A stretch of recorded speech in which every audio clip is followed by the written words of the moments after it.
Hey! Tambala na! At eto na sila, ang nag-iisang masugid na tagahanga ni Nicole Yala. Chris Chuper! Kasama ang nag-iisang die-hard fan ni Chris Chuper, Nicole Yala! Mula sa Mahiwagang Burnay, ang kwento.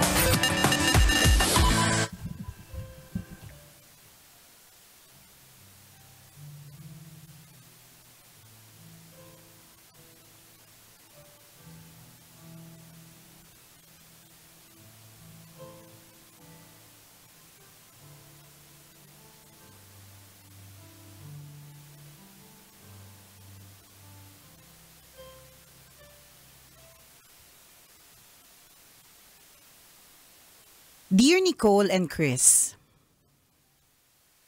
magandang hapon po sa inyo, tambalan, at sa lahat ng mga kapwa ko tambalanista.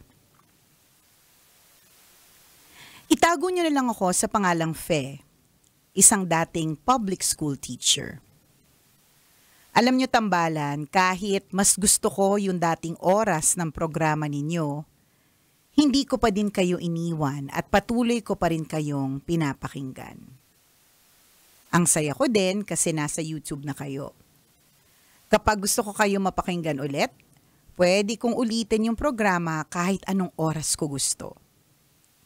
Kayo ang background ko habang kumakain, gumagawa ng mga gawaing bahay, o bumabiyahe kami ng mga anak ko.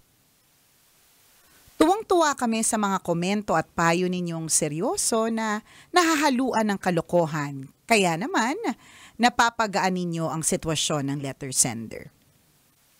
Excited tuloy akong marinig ang mga sasabihin ninyo tungkol sa aking kwento. Cancer survivor po ako, tambalan. Mula nung nagka-cancer ako, hindi na ako kumakain ng mga pagkain sa mga fast food restaurants at karinderya. Mahilig kumain sa labas ng family ko kaya tuwing lumalabas kami, may baon ako habang sila umu-order ng kakainin nila. Minsan kasama ko yung 2 kong anak at nag-park kami sa McDo. Wala kasing available na parkingan sa pupuntahan namin kaya nakipark kami doon. Nakakaya namang hindi kami kumain kaya umorder ang mga anak ko. Hindi pa naman ako gutom kaya hindi ko muna kinain ang baon ko. Hindi malakas kumain ng mga anak ko kaya hati lang sila sa order, ganun din sa soft drinks. Mula kasi nung magkasakit ako ay dinidiscourage ko sila na uminom ng mga sugary drinks. Nung wala pa akong sakit, sobrang hilig ko sa mga matatamis. Yun ang isa sa mga pagkakamali ko. Ang dami naman tinatamaan dito. Kanina po umaaray si Nicole. Hoy, ikaw din naman. Hoy, hindi masyado. Sos! Sino sa atin ang 7 ng sugar? Hindi naman ako sugary. Oh, sus! Matamis ka lang. You're just sweet. Ganon. Ang dami natatamaan, nakakaloka. Nung wala pa akong sakit, sobrang hilig ko sa mga matatamis. Yun ang isa sa mga pagkakamali ko. Mahilig akong kumain at uminom ng mga matatamis.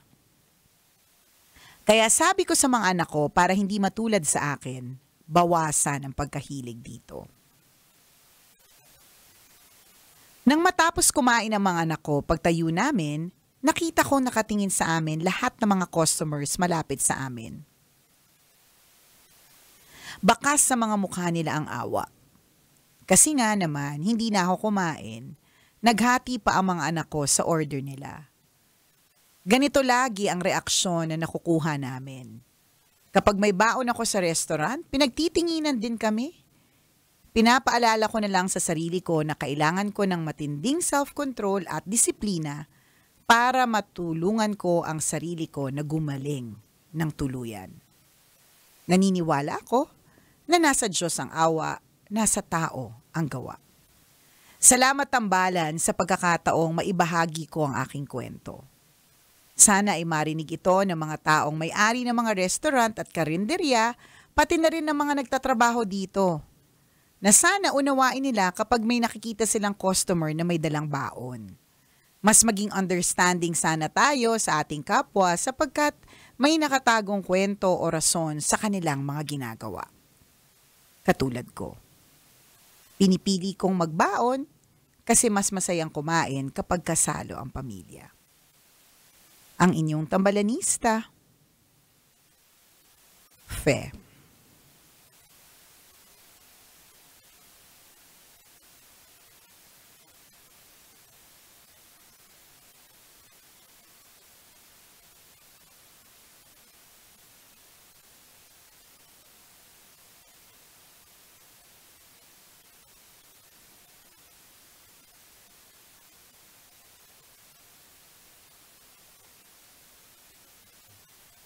Hi, Fe!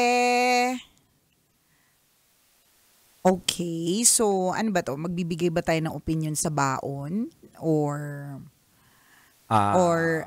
fast food chains left the group? Charot.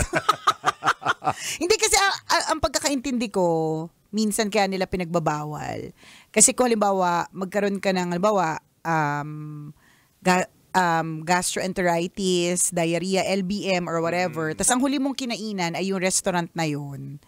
Pwede mo kasing sitahin sila tungkol doon eh. Kaya nga ang turo sa akin isa kong kaibigan dati, every time we eat in a restaurant, wag mo munang itatapon yung resibo. Kasi ano pa man yung mangyari sa sikmura mo, kung ano man, food poisoning or whatever it is, 'di ba? Meron kang babalikan na ito yung huli mong kinainan. Parang ganun. So parang yun yung pagkakaintindi ko dun sa ibang mga restaurants na nagbabawal na magdala ng food from the outside. Mga ganon. Yun lang naman. Hindi naman po ako restaurant owner at hindi ko sila pinagtatanggol. Kasi tagakain lang din ako. Suki ka nga eh. Suki lang din ako. Tagakain lang din ako. Parang ano lang, just to make people understand na may mga rules kasi sila. Siyempre nga naman, 'di ba? Kung halimbawa, isisisi mo dun sa restaurant na ito kung bakit sumakit yung tiyan mo. Pero in the first place, may dinala ka naman pagkain kasi na galing sa labas, na hindi sila yung nag-prepare. Yun. Kasi syempre may mga kanya-kanya silang mga protocol pagdating sa preparation ng food. Mga ganon. Yun lang. Pero kampi kami sa Fe. Wala namang kampihan dito. Wala lang. Parang understanding lang of all parties involved. Ikaw din mismo, Fe, nagsabi, di ba, na bago husgahan ng isang tao, maging mabait tayo sa kanya kasi hindi natin alam kung bakit ganyan yung kilos niya, bakit siya ganyan, bakit ganito siya mag-isip, di ba? Yung ganon. Kasi hindi natin alam kung saan talaga nang galing. Wala ako, partner.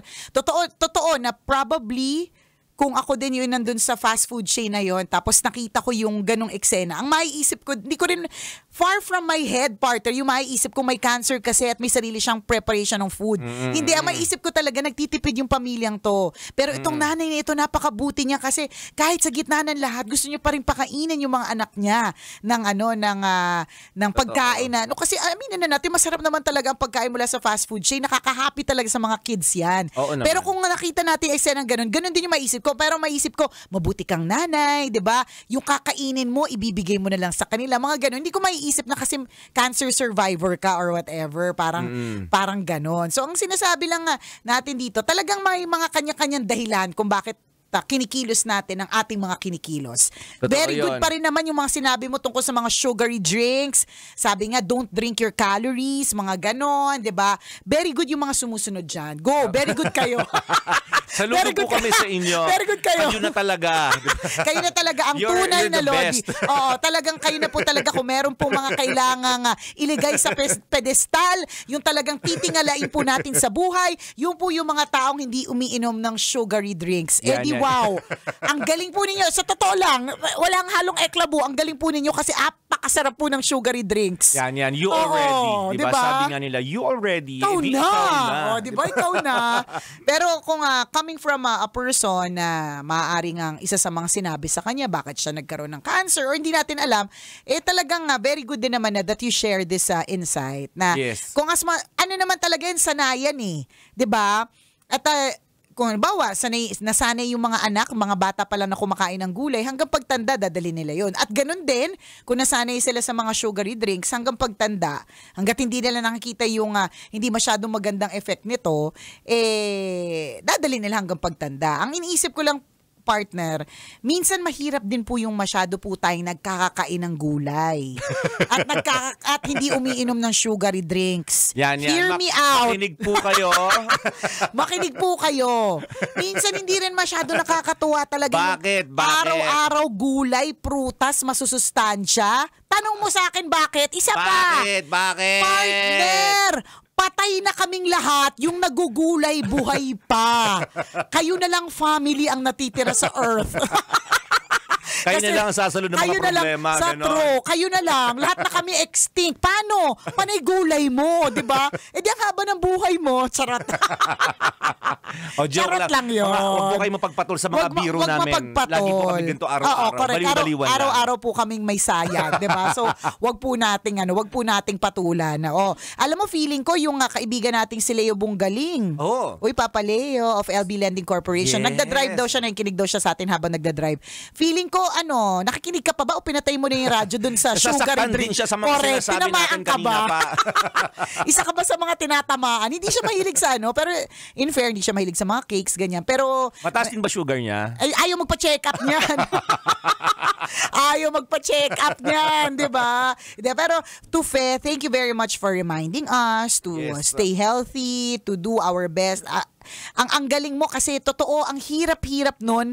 Ako nga partner dati, meron akong sariling baon. Hindi dahil meron ako sakit, kundi gusto ko magpapayat. So kapag kasi kumain ako sa restaurant, tapos kakainin ko yung kakainin ng lahat na malasa, ay napakasasarap, 'di ba? Hindi ma-achieve yung goal ko noon na magpapayat. Dati kasi parang yun yung isa sa mga paraan ko, meron akong sariling pagkain. So, ano ginawa mo ngayon? Ha? Anong ginagawa mo ngayon? Dinidigdikan mo na ng maraming sili yung pagkain para hindi ka makakain? Yes. 3 kilos. 3.2 kilos. Yan. 3 kilo at 2 gramo. 3 kilo at 2 guhit pala. Sorry, kailangan maging tayo. Yung gramo. Specific. Linawin mo guhit na lang. Guhit na lang. Guhit na lang, baka gramo mapahamak kayo. Correct. Baka kung anong gramo yung maisip nila. Diba? Pero there was a time, partner, na tatandaan ko partner, kumakain sila nun ng pizza. Ang sarap-sarap, favorite ko lahat yun, partner. Tapos meron akong baon. Yung baon ko, yun lang yung kakainin ko. Isipin mo, partner, nung time na yun, manunood ng sine. Ang pinakamasarap sa pagnood ng sine, partner, bukod sa actual na pelikula, yung ginangatamong chichirya, di ba? Yung kinakain mong popcorn, yung iniinom mong soft drinks, correct? Mga gano'n. Napakahirap talaga. Hindi talaga madali. Pero kasi if you want to achieve a goal, ganun talaga, kailangan mo talagang tiisin. At ganun din si Fe. Anong sabi niya? Ginagawa niya ang lahat, 'di ba? Para gumaling. Para humaba pa ang kanyang buhay. Kasi nga, isa ka magbuting nanay at iniisip mo ang kapakanan ng iyong mga anak. Yes. Very good. Sa aspetong 'yun, saludo kami sa iyo. Napakaganda mong ehemplo sa iyong mga anak. Maganda yung kwento na shinare mo sa amin. Ako nag-instill sa akin o naglinger sa isip ko ay yung self-discipline. Napaka-importante no. Remember, we are what we eat. Diba? You are what you eat. Kung ano yung kinakain mo, yun talaga yung kalalabasan ng katawan mo. So kung mahilig ka sa sugar, huwag ka mag-expect na tataba ka talaga. Diba? Ba't kaya tumataba ako? Araw-araw ka kumakain ng tsokolate. Diba? So 3 kilo, 2 gramo. Ay, 2 guhit. Diba? Totoo yun. So you are what you eat. Kung mahilig ka sa gulay, expect mo talagang healthy yung healthy yung katawan mo at hindi ka hindi ka mahingalin, hindi ka magkakasakit. Ganyan. Hindi ka nagme-maintenance, di ba? Hindi mo kailangan wala kang bibiling gamot sa butika. Correct. Hindi mo kailangan magpa-check up every 3 months to monitor your sugar. Diba? Compared sa isang tao na walang pake. Kain na ng soft drinks pa tayo, tsokolate, tira pa tayo ng tsokolate. Ay, ito masarap, maraming bulalo, tsaka chicharon tayo mamaya. Mamaya gabi, sisig naman tayo, ha? True. So, yun lang yung pag-remind sa atin na, okay, para nga naman talaga humaba ang buhay. Para makasama mo pa ng mas matagal ang mga anak mo, 'di ba? Syempre gagawa ka ng ways. Correct. If that would mean eating healthy or monitoring your diet. Correct, monitoring your diet or sleeping on time or 'di ba, yung mga ganun gawin po natin 'yon. Isa lang talaga yung katawan natin, promise, hindi po tayo pusa na 9 lives ika nga, 'di ba? So isa lang ang buhay natin. So isa lang ang katawan natin. So let's take care of it. Correct. So disiplina ang kailangan para sa kauunlad ng ating katawan. Sa true. Kailangan umunlad yung katawan. Hindi lang yung pera yung Hindi pa unlad. bulok. Oo. Hindi pa bulok. Dapat ang katawan paganda, di ba? Paunlad, sabi nga. Yan. Ang disiplina ang kailangan natin doon. Sa true. Kung nakikita mo yung sisig, di ba? Nasa sizzling. Wala namang problema. Oo, pwede naman kainin yun. Correct. Pero wag mo ubusin pati yung plate. Tama. Ang hirap sa'yo eh. Dinidilaan mo kahit sizzling yung plate. Di ba? Ang sakit. Ang siba. At saka ang sakit. Ang lakas. Ang sakit naman nun, di ba? Pwedeng tikim-tikim lang. Hinay-hinay, alalay lang. Correct. O, diba? So, ingat po tayo sa mga kinakain natin. Maging Totoo. mas wise po tayo sa mga decisions natin, diba? Yes. Pero alam mo, parang feeling ko, partner, kanya-kanya yan. Kasi meron akong kaibigan na merong cancer. Pagod na siya sa kakakain ng mga hindi masasarap na pagkain. Hindi na pagpapasaya sa kanya. Hindi na siya masaya. So, ang ending partner, hindi, kanya-kanyang POV. Ang sa kanya kasi parang papunta na rin naman ako doon. So bakit hindi ko pa i-enjoy yung buhay ko? Sa bagay, desisyon Parang niya ganyan, yun. desisyon niya yun. Kanya-kanya yan. O, diba? Ito naman si Faye ba? Tatagalan ko yung buhay ko. Anong gagawin ko? Magbabaon ako. I will prepare my own food. O, diba? Kailangan pa bang i-memorize yan? Basic! Kailangan pa bang i-memorize yan? Love Radio. Basic!